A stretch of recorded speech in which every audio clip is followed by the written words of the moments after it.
Welcome back to our weekly update, and as you know, it never ends with issues around sports law, sports business, especially with the NFL. Here we are, less than 2 weeks from the Super Bowl, the prime event for the NFL, the #1 public relations event on the calendar, the biggest sporting event in the world, if not for the World Cup.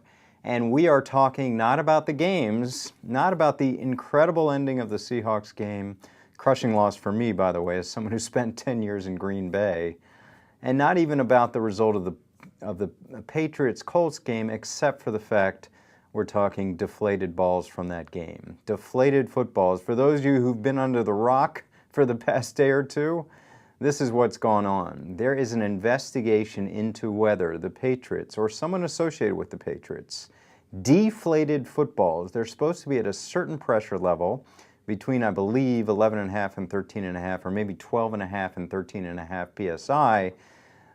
It's determined, as reported by ESPN, that 11 of the 12 balls used by the Patriots were not inflated to that specification and were underinflated, thereby giving, theoretically, an advantage to the Patriots with underinflated balls in wet, cold weather that would make them be able to hold on to it better, have the quarterback Tom Brady throw it a little more accurately and a little more forcefully, all those things. Now we're in an investigation.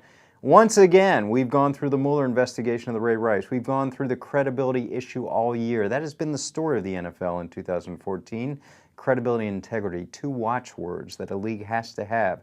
In all the lectures you've seen about commissioner integrity, about commissioner power, about league business, the #1 thing they have to have is integrity. That's why in the cases such as Rose, such as Finley, they come down hard on anything like gambling, abuse, any kind of thing, and now domestic violence, to preserve the integrity of the game. Now, what's at issue here? Integrity, and two-word catchphrase that's also used, competitive balance. Did the Patriots gain a competitive balance? Did they sacrifice the integrity of the league? Did they flaunt integrity and credibility? We are at a credibility crossroads once again. Now, I'm not trying to make too much of this. Of course, the Patriots would have won the game.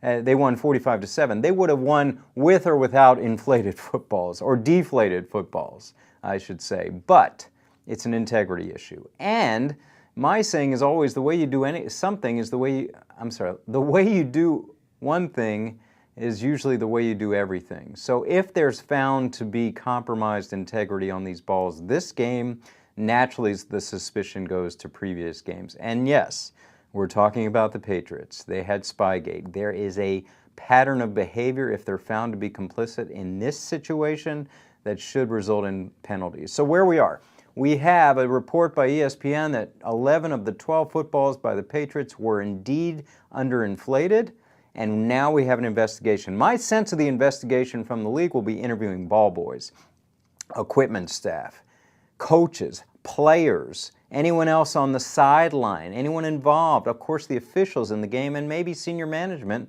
up to ownership of the Patriots to see if they had any idea what was going on. This is going to be a lingering issue. Will there be penalties? Will it come out? What will be the result? We will find out soon enough, but that's what the issue is. And again, I stress this.